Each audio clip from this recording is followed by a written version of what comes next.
गोड्डा से भाजपा सांसद निशिकांत दुबे ने कांग्रेस पर तंज कसा कि अब पीएम मोदी पर प्रेस कॉन्फ्रेंस करने की उनकी हिम्मत नहीं रही। न्यूज 18 को दिए इंटरव्यू में दुबे ने कहा कि जब कांग्रेस ने उनके पत्नी के खिलाफ प्रेस किया तो उन्हें लगा कि वे कांग्रेस के लेवल तक आ गए हैं। उन्होंने कहा कि कांग्रेस का ध्यान अब पीएम या बीजेपी नेताओं पर संसद में सवाल उठाने की जगह छोटे मुद्दों पर अटक गया है। दुबे ने ये भी दावा किया कि वे अकेले अपनी रिसर्च खुद करते हैं और गांधी परिवार अक्सर उनके निशाने पर रहता है। प्रशांत किशोर पर भी निशाना साधते हुए उन्होंने कहा कि उन्हें भ्रम है कि उन्होंने ही 2014 में मोदी को जताया था। इंदिरा गांधी पर लगे जीप घोटाले का जिक्र कर उन्होंने कांग्रेस के पुराने भ्रष्टाचार की भी याद दिलाई। सांसद ने कहा कांग्रेस की राजनीति अब जवाब देने की स्थिति में नहीं रह गई है और वहीं गिर चुकी है जहां वो चाहती थी बीजेपी को ले जाए। गुमला जिले के कामडारा थाना क्षेत्र में तड़के हुए भीषण सड़क हादसे ने इलाके में हड़कंप मचा दिया। रामरेखा धाम मेले से लौटते समय बुलेरो एक टैंकर से तेज रफ्तार में टकरा गई, जिससे बुलेरो बुरी तरह क्षतिग्रस्त होकर पलट गई। हादसे में हासा गांव निवासी शिवदत्त मांझी और अनुज मांझी की मौके पर ही मौत हो गई। अन्य 5 युवक गंभीर रूप से घायल हो गए, जिनमें बुलेरो चालक प्रभाष कुमार भी शामिल हैं। स्थानीय लोगों और पुलिस की मदद से सभी घायलों को कड़ी मशक्कत के बाद वाहन से बाहर निकाला गया। घायलों को पहले कामडारा स्वास्थ्य केंद्र ले जाया गया, फिर नाजुक हालत में रिम्स रेफर कर दिया गया। पुलिस ने हादसे के कारणों की जांच शुरू कर दी है, साथ ही सड़क सुरक्षा को लेकर सवाल उठने लगे हैं। झारखंड के पलामू जिले में इलाज के दौरान 14 साल के बच्चे की मौत होने पर हंगामा खड़ा हो गया है। परिजनों का आरोप है कि उल्टी से पीड़ित बच्चे को गलत इंजेक्शन लगाया गया, जिसके कारण उसकी मौत हो गई। बच्चे के पिता अख्तर आलम ने पुलिस में शिकायत दर्ज कराते हुए डॉक्टर को जिम्मेदार ठहराया है। घटना के बाद स्थानीय लोगों ने क्लिनिक में विरोध प्रदर्शन भी किया। पनकी थाना इंचार्ज ज्योतिलाल रजवाड़ ने कहा कि पोस्टमार्टम रिपोर्ट के बाद ही मौत का असली कारण पता चलेगा। पुलिस ने मामला दर्ज कर जांच शुरू कर दी है। ये घटना स्वास्थ्य सेवाओं की लापरवाही पर गंभीर सवाल खड़े कर रही है। देवघर के बेलाबागान इलाके में पति पत्नी की संदिग्ध हालत में मौत ने सनसनी फैला दी। मृतक रवि शर्मा 30 और उनकी पत्नी लवली शर्मा 24 के शव किराए के घर में खून से लथपथ मिले। टाउन थाना प्रभारी राजीव कुमार ने बताया कि दोनों के बीच पारिवारिक विवाद के चलते धारदार हथियार से हमला हुआ जान पड़ता है। मौके से एक चाकू बरामद किया गया है और दोनों के शवों पर गंभीर घाव के निशान पाए गए हैं। प्रारंभिक जांच में ये मामला घरेलू विवाद से जुड़ा लग रहा है। दोनों के शव को पोस्टमार्टम के लिए भेजा गया है और पुलिस आगे की जांच में जुट गई है। रवि बिहार के सीवान का रहने वाला था, जबकि लवली मूलतः देवघर की थी। धनबाद बोकारो 4 लेन स्थित तेलमच्चो पुल के पास दामोदर नदी में कार्तिक पूर्णिमा स्नान करने गए 9 युवक अचानक तेज धारा में बह गए। स्थानीय लोगों की मदद से 3 युवकों को सुरक्षित निकाल लिया गया, जबकि एक का शव बरामद हुआ है। बाकी 5 युवक अब तक लापता हैं, जिनकी तलाश जारी है। बताया जा रहा है कि सभी युवक भीमकनाली गांव के रहने वाले थे। ये सभी स्नान के दौरान गहरे पानी में चले गए थे। दूसरी तरफ गढ़वा जिले में कोयल नदी में नहाने गए 8 साल के बच्चे की डूबकर मौत हो गई। पुलिस ने दोनों ही मामलों में शव बरामद कर पोस्टमार्टम के लिए भेज दिए हैं। रांची के बेड़ो थाना क्षेत्र में सौतेले बेटे ने अपनी 27 वर्षीय सौतेली मां शशि तिर्की उर्फ सोनम की गला दबाकर हत्या कर दी। हत्या के बाद शव को 4 पहिया वाहन से जंगल ले जाकर फेंक दिया गया। पुलिस ने आरोपी शुभम कच्छप को पहले ही हिरासत में ले लिया था, जिसकी निशानदेही पर शव बरामद हुआ। फॉरेंसिक टीम ने घटनास्थल से सबूत भी जुटाए गए। बेड़ो डीएसपी अशोक कुमार राम ने बताया कि ये मामला घरेलू विवाद से जुड़ा है। मृतिका मुखिया संजय कच्छप की दूसरी पत्नी थी। पुलिस ने मामले में रातो थाना में केस दर्ज कर जांच शुरू कर दी है। रांची पुलिस ने कुख्यात गैंगस्टर सुजीत सिन्हा की पत्नी रिया सिन्हा को गिरफ्तार कर बड़ा खुलासा किया है। रिया गैंग में लड़कियों को शामिल कर पाकिस्तान से आए हथियारों की तस्करी करवा रही थी। पुलिस के अनुसार गर्ल्स गैंग पंजाब से हथियार लेकर झारखंड लाती थी, ताकि शक ना हो। गैंगस्टर सुजीत के जेल जाने के बाद रिया ही गैंग चला रही थी और कारोबारियों से रंगदारी वसूलती थी। रिया ने पूछताछ में कई व्यापारियों और युवाओं के बारे में जानकारी दी है।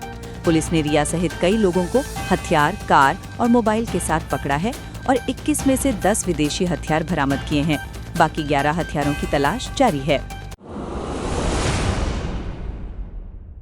रांची की 4 बड़ी टेक्सटाइल कंपनियां झारखंड से कारोबार समेटकर ओडिशा जाने की तैयारी में हैं। झारखंड चैम्बर ऑफ कॉमर्स ने सरकार को पत्र लिखकर बताया कि ओडिशा की नीति झारखंड की तुलना में ज़्यादा लाभप्रद है। ओडिशा में महिला कर्मचारियों पर 7,000 रुपये सब्सिडी और पूंजी पर 40% सब्सिडी मिलती है, जबकि झारखंड में ये क्रमशः 6,000 और 30% है। वहाँ EPF पर भी प्रति वर्कर 1,000 का लाभ दिया जा रहा है, जो झारखंड में नहीं है। चैम्बर अध्यक्ष आदित्य मल्होत्रा ने चिंता जताई कि इससे स्थानीय रोजगार और निवेश पर बुरा असर पड़ेगा। उन्होंने सरकार से नीति सुधारने की अपील की है। स्वास्थ्य विभाग ने सरकारी और निजी अस्पतालों की ICU और CCU सेवाओं को बेहतर बनाने के लिए विशेष कार्यशाला आयोजित की। इस कार्यशाला में राष्ट्रीय स्वास्थ्य मिशन के निदेशक शशि प्रकाश झा, डॉक्टर नेहा अरोड़ा सहित कई विशेषज्ञ डॉक्टरों ने हिस्सा लिया। रिम्स ट्रॉमा विभाग के HOD डॉक्टर प्रदीप भट्टाचार्य द्वारा तैयार SOP पर चर्चा की गई। डॉक्टर नेहा ने कहा कि गंभीर मरीजों को जिला अस्पताल में ही स्टेबल कर फिर रेफर करने की व्यवस्था होनी चाहिए। सरकार 207 नई एम्बुलेंस खरीदने और 150 हॉस्पिटल मैनेजर नियुक्त करने की योजना पर काम कर रही है। सरकार का लक्ष्य निजी अस्पतालों से बेहतर क्रिटिकल केयर सरकारी अस्पतालों में उपलब्ध कराना है। पलामू के लेस्लीगंज थाना क्षेत्र में पत्थर खदान को चालू करवाने गई पुलिस और ग्रामीणों के बीच झड़प हो गई। दंडाधिकारी के आवेदन पर 3 नामजद और 100 अज्ञात लोगों पर FIR दर्ज की गई है। इस झड़प में पुलिस के 4 जवान घायल हुए और 2 को गंभीर चोटें आईं। पुलिस ने भी लाठीचार्ज कर हालात नियंत्रित किए। घटना के बाद क्षेत्र में भारी संख्या में पुलिस बल तैनात किया गया है। विरोध के तीसरे दिन प्रशासन की मौजूदगी में खदान में काम शुरू कर दिया गया। ग्रामीणों के विरोध की वजह अभी तक साफ नहीं हो पाई है। पुलिस पूरे मामले की जांच में जुटी है। पेपर लीक प्रकरण में झारखंड हाईकोर्ट में सुनवाई पूरी होकर फैसला रिजर्व हो गया। वहीं CID की लगातार कार्रवाई से अभ्यर्थियों में बेचैनी बढ़ी है। एजेंसी ने कोचिंग संचालक कुणाल प्रताप और प्रकाश पोद्दार से पूछताछ की है और नेटवर्क की जड़ पता करने में जुटी है।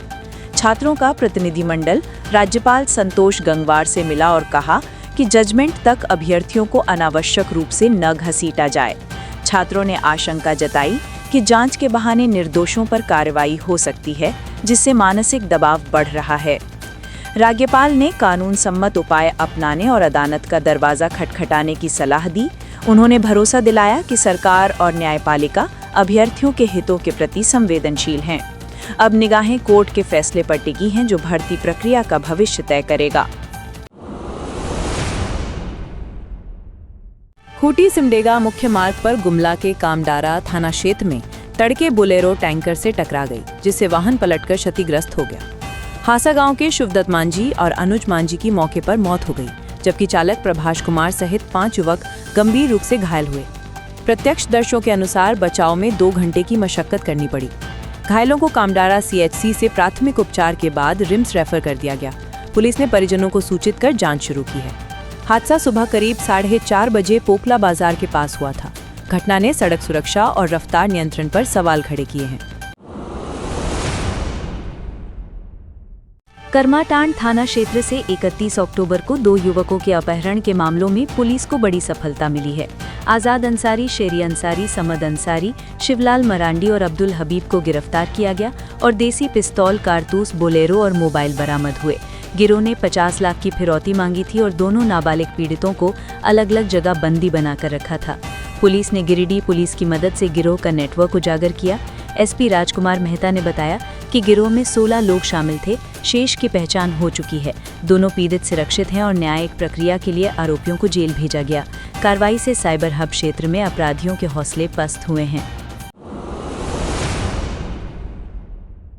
सरकार जहां उपलब्धियों का दस्तावेज जारी करने की तैयारी में है, वहीं बीजेपी ने 7 सदस्यीय कमेटी बना आरोप पत्र तैयार करने का निर्णय लिया है। समिति में नवीन जायसवाल, भानु प्रताप शाही, अमर बाउरी, शिवपूजन पाठक, योगेंद्र प्रताप, गीता कोड़ा और रविनाथ किशोर शामिल हैं। बीजेपी का कहना है कि वादा खिलाफी, भ्रष्टाचार और कानून व्यवस्था विफलता को जनता के सामने रखा जाएगा। 28 नवंबर को सरकार के 1 साल पूरे होने पर मोरहाबादी मैदान में कार्यक्रम प्रस्तावित है। कांग्रेस बीजेपी के बीच बयानबाजी तेज है और कांग्रेस नेताओं ने भी पलटवार किया है। मीडिया प्रभारी के अनुसार जेलों की स्थिति और योजनाओं में गड़बड़ी प्रमुख मुद्दे होंगे। सियासी तापमान बढ़ने से जनमत साधने की कवायद तेज हो गई है। झामुमो महासचिव सुप्रियो भट्टाचार्य ने राजद कांग्रेस पर तंज करते हुए पुराने सहयोग की याद दिलाई और कहा कि जरूरत पड़ने पर सफाई जरूरी होती है। उन्होंने कहा कि हमने अपना धर्म निभाया है और वादों के बावजूद पीछे नहीं हटे, पर सम्मान बरकरार रहना चाहिए। बिहार की 6 सीटों पर दावे के मुद्दे पर उन्होंने कविता संदर्भों के साथ अपना पक्ष रखा। कांग्रेस प्रवक्ता जगदीश साहू ने संयमित बयानबाजी की सलाह देते हुए कहा कि गठबंधन में पारस्परिक सहयोग अनिवार्य है। दोनों पक्षों ने इतिहास के संदर्भ दिए, पर वर्तमान समीकरणों पर स्पष्टता की गुंजाइश बनी हुई है। झामुमो के तल्ख तेवर से महागठबंधन में अंतर संसाधन और सीट साझेदारी पर बहस तेज है। आगे की रणनीति पर सबकी नजरें टिकी हैं। गंधनिया हाट मैदान में उमड़े जनसैलाब के बीच झामुमो नेताओं ने हेमंत सरकार की योजनाओं और दिवंगत रामदास सोरेन की विरासत को याद किया। कल्पना सोरेन ने महिलाओं की बड़ी उपस्थिति का आभार जताते हुए 2500 रुपए सहायता योजना को आत्मनिर्भरता का साधन बताया। मंत्री दीपक बिरुआ ने कहा कि युवा व जनप्रिय नेता सोमेश सोरेन पिता की राह पर जनता की सेवा करेंगे।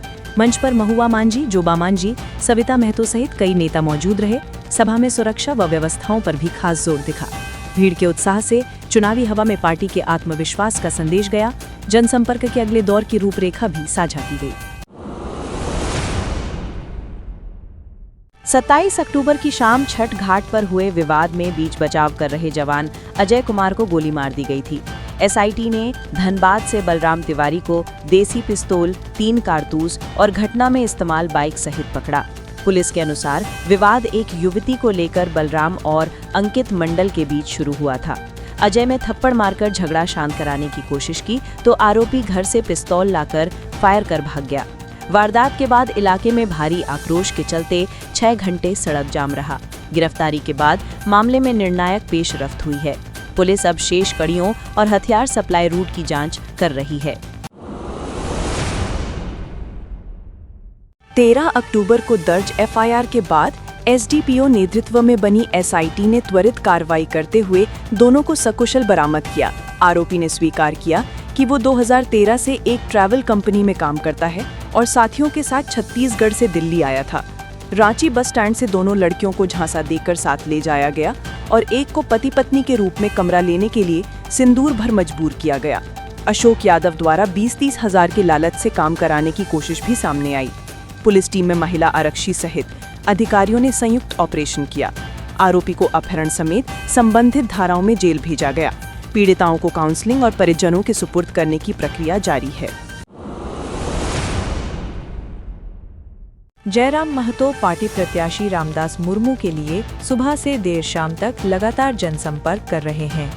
उन्होंने कहा कि भाजपा और झामुमो ने मिलकर झारखंड की खनिज संपदा के बावजूद जनता को गरीब बनाए रखा है। आरोप लगाया कि दोनों दल धनबल के सहारे जनता को गुमराह कर रहे हैं, लेकिन जनबल उन्हें जवाब देगा। महतो ने कहा कि लोकतंत्र में नेताओं का जनता से डर रहना चाहिए और ये तभी होगा जब जनता उन्हें नकारेगी। कारवा जगन्नाथपुर से काड़ाडूबा तक कई इलाकों में पहुंचा। सभाओं में स्थानीय मुद्दों पर भी चर्चा हुई। अभियान ने चुनावी माहौल को और धार दी है। उपायुक्त हेमंत सती ने वीवीपैट सहित सभी मशीनों की सुरक्षा, रख-रखाव और रिकॉर्ड प्रबंधन की बारीक समीक्षा की। फायर सेफ्टी उपकरण, सीसीटीवी की कार्यशीलता और एक्सेस कंट्रोल की भी जांच हुई। उन्होंने स्पष्ट किया कि लापरवाही बर्दाश्त नहीं की जाएगी और स्टाफ को नियमित प्रशिक्षण दिया जाए। पारदर्शी, निष्पक्ष चुनाव के लिए ईवीएम सुरक्षा सर्वोच्च प्राथमिकता बताई गई। निरीक्षण में अपर समाहर्ता गौतम भगत, उप निर्वाचन पदाधिकारी सुनीता किस्कू और राजनीतिक दलों के प्रतिनिधि मौजूद रहे। वेयरहाउस एसओपी के पालन की मॉनिटरिंग के निर्देश दिए गए। प्रशासन ने सभी प्रोटोकॉल समय समय पर रिव्यू करने का निर्णय लिया। छतरपुर में फिल्मी अंदाज में घेराबंदी कर 5 साल पुराने हत्या केस का आरोपी चितरंजन उर्फ सीके यादव गिरफ्तार। अपहरण की झूठी साजिश भी बेनकाब। पुलिस ने बताया कि 5 जून 2020 को बाघामाड़ा गांव में बिजली तार विवाद के बीच सीता भुइयां की हत्या हुई थी। प्राथमिकी मृतक के भाई नरेश भुइयां के बयान पर दर्ज हुई और तब से आरोपी फरार था। गुरुवार को स्कॉर्पियो से भागते समय नाकेबंदी में उसे घेर कर पकड़ा गया। जांच में सामने आया कि उसने कचनपुर की तेतरी देवी के जरिए महेंद्र यादव के अपहरण की झूठी रिपोर्ट दर्ज कराई थी। पुलिस ने पप्पू यादव को हिरासत में लेकर महेंद्र को कौवल गांव से सुरक्षित बरामद किया। झूठी साजिश में पप्पू को न्यायिक हिरासत भेजा गया। आरोपी चितरंजन के खिलाफ नए पुराने सभी मामलों में कार्रवाई तेज हुई। गिरफ्तार टीम में थाना प्रभारी प्रशांत प्रसाद और एसआई एएसआई सहित कई जवान शामिल थे। सासाराम से राजद प्रत्याशी सत्येंद्र साह को गढ़वा कोर्ट से जमानत। 21 साल पुराने डकैती केस में राहत, समर्थकों में उत्साह। करीब 17 दिनों की न्यायिक हिरासत के बाद अदालत ने उनकी जमानत स्वीकार कर रिहाई का आदेश दिया। सुप्रीम कोर्ट अधिवक्ता डॉक्टर रंजीत सिंह ने तर्क दिया कि इतने वर्षों बाद गैर जमानती हिरासत उचित नहीं है। कोर्ट ने दोनों पक्ष सुनकर राहत दी और आदेश जारी किया। साह ने इसे न्याय की जीत बताया और विरोधियों पर षड्यंत्र का आरोप लगाया। नामांकन के बाद जारी वारंट पर उनकी गिरफ्तारी हुई थी। जमानत खबर पहले चरण के मतदान के बीच राजद खीमे के लिए मनोबल बढ़ाने वाली मानी जा रही है। अधिवक्ता ने कहा कि प्रस्तुत तथ्यों के आधार पर न्याय मिला। अब साह चुनाव प्रचार तेज करेंगे। घाटशिला उपचुनाव में जेएलकेएम की अग्नि परीक्षा। जयराम महतो, देवेंद्र नाथ महतो ने डोर टू डोर अभियान को दी रफ्तार। पार्टी ने चारों प्रखंडों में प्रभारी, सह प्रभारी और पर्यवेक्षकों की टीम उतार दी है। सुबह से देर रात तक नुक्कड़ सभाएं और जनसंपर्क लगातार चल रहे हैं। नेता मतदाताओं से प्रत्याशी रामदास मुर्मू के पक्ष में मतदान की अपील कर रहे हैं। सभाओं में स्थानीय नीति, नियोजन और परीक्षा कैलेंडर जैसे मुद्दे उठ रहे हैं। जेएलकेएम का आरोप है कि भाजपा और झामुमो ने 25 साल में जनता को निराश किया। खनिज दोहन और बेरोजगारी पर सरकारों को घेरा जा रहा है। पार्टी कहती है कि घाटशिला से ही दोनों दलों के पतन की शुरुआत होगी। अभियान में टॉप नेतृत्व और सैकड़ों कार्यकर्ता मैदान में हैं। पश्चिम सिंहभूम बड़ा जामदार डकैती का पर्दाफाश। मास्टरमाइंड संजीव मिश्रा समेत 5 गिरफ्तार। कार, पिस्टल और नकदी बरामद। 14 अक्टूबर की रात फुटबॉल मैदान के पास घर में हथियार के बल पर डकैती की गई थी। आरोपी करीब 2.5 लाख नकद व सोने के गहने लेकर भागे थे। एसपी निर्देश पर एसडीपीओ अजय करकेटा की टीम बनी और सीसीटीवी व तकनीकी इनपुट से छापेमारी हुई। जमशेदपुर निवासी संजीव मिश्रा को गिरोह सरगना के रूप में चिन्हित किया गया, जो कई थानों में वांछित रहा है। पुलिस ने 2 कारें, पिस्टल, 7 मोबाइल और 20,000 नकद जब्त किए। आदित्यपुर, सरायकेला और जमशेदपुर के अन्य सदस्य भी पकड़े गए। एसपी ने इसे पेशेवर जांच का नतीजा बताते हुए शेष सदस्यों की तलाश जारी बताई। पीड़ित पक्ष को न्याय दिलाने की प्रक्रिया आगे बढ़ी। पाकुड़ शिवम फ्यूल सेंटर का औचक निरीक्षण। माप घनत्व मानक अनुरूप कोई अनियमितता नहीं मिली। विधिक माप विज्ञान निरीक्षक शशि संगीता बाड़ा ने सभी नोजलों को 5 लीटर चेक मेजर से जांचा। आपूर्ति मात्रा सही पाई गई और गणितीय पद्धति से घनत्व भी मानक के अनुरूप मिला। पेट्रोल का घनत्व 0.738 किलोग्राम प्रति लीटर तथा डीजल 0.816 किलोग्राम प्रति लीटर दर्ज हुआ। निरीक्षण में पंप की पारदर्शिता और रिकॉर्ड का मिलान किया गया। केंद्र में गुणवत्ता और मात्रा दोनों मानक पालन स्पष्ट रहे। अधिकारी ने कहा कि ऐसे निरीक्षण उपभोक्ता अधिकार और भरोसा सुनिश्चित करते हैं। टीम ने सुधारात्मक सुझाव भी साझा किए। विभाग आगे भी नियमित जांच जारी रखेगा। पाकुड़ बिशनपुर गांव में जमीन विवाद में भाई ने भाई के सीने में चलाया तीर, घायल। सदर अस्पताल में भर्ती, पुलिस जांच में जुटी। घटना संथाल आदिवासी समुदाय से जुड़े पारिवारिक विवाद की बताई जा रही है। तीर लगने से पीड़ित की स्थिति चिंताजनक बनी, जिसका इलाज जारी है। थाना प्रभारी ने कहा कि प्रथम दृष्टया मामला आपसी रंजिश का है। पुलिस ने स्थल निरीक्षण कर साक्ष्य जुटाए और बयान दर्ज किए।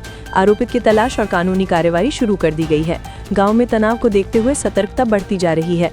स्थानीय लोग शांति बनाए रखने की अपील कर रहे हैं। विवाद निपटारे को पंचायत स्तर संवाद की भी सलाह दी गई। पाकुड़ में कुड़मी या कुर्मी को एसटी सूची में शामिल करने के विरोध में आदिवासी अधिकार रक्षा मंच की महारैली। आरक्षण लाभ के लिए पहचान हड़प का आरोप। हिरनपुर फुटबॉल मैदान से निकली रैली में भारी संख्या में आदिवासी समुदाय के लोग शामिल हुए। मंच से नेताओं ने कहा कि कुड़मी और महतो समाज कभी आदिवासी श्रेणी में नहीं रहा। वक्ताओं ने चेताया कि पहचान की हेराफेरी स्वीकार नहीं होगी। निर्मल मुर्मू और रस्का हेम्ब्रम ने सरकार से एसटी दर्जा न देने की मांग दोहराई। प्रतिभागियों ने दावा किया कि ये मुद्दा सिर्फ अधिकार और अस्मिता का है। रैली शांतिपूर्ण रही और प्रशासन सतर्क रहा। ज्ञापन के जरिए राज्य व केंद्र सरकार को आग्रह भेजा गया। आगे चरणबद्ध आंदोलन की घोषणा के संकेत भी दिए गए। लेस्लीगंज के रेवा रातों में पुलिस टीम पर हमले के बाद 3 नामजद और 100+ अज्ञात पर केस। माइंस क्षेत्र में सुरक्षा बढ़ी। हाईकोर्ट आदेश के बाद बंद स्टोन माइंस चालू कराने पहुंचे अधिकारी कर्मियों पर भीड़ ने हमला कर दिया। हमले में 2 पुलिसकर्मी गंभीर रूप से घायल हुए, अन्य को हल्की चोटें आईं। अतिरिक्त बल पहुंचने पर स्थिति काबू में लाई गई और पुलिस ने शिविर बनाकर शांति बहाल की। मजिस्ट्रेट संजीत कुमार के बयान पर भीम सिंह, विकास कुमार सिंह और उद्देश्वर राम नामजद किए गए। उन पर सरकारी कार्य में बाधा और हमला सहित कई धाराएं लगी। गुरुवार से पुलिस निगरानी में खनन कार्य दोबारा शुरू कराया गया। प्रशासन ने उकसावे और अफवाह के स्रोतों पर भी नजर रखने की बात कही। इलाके में पुलिस प्रशासन की उपस्थिति बनी रहेगी। सिमडेगा एनएच पर ट्रेलर की चपेट में आई छात्रा की मौत।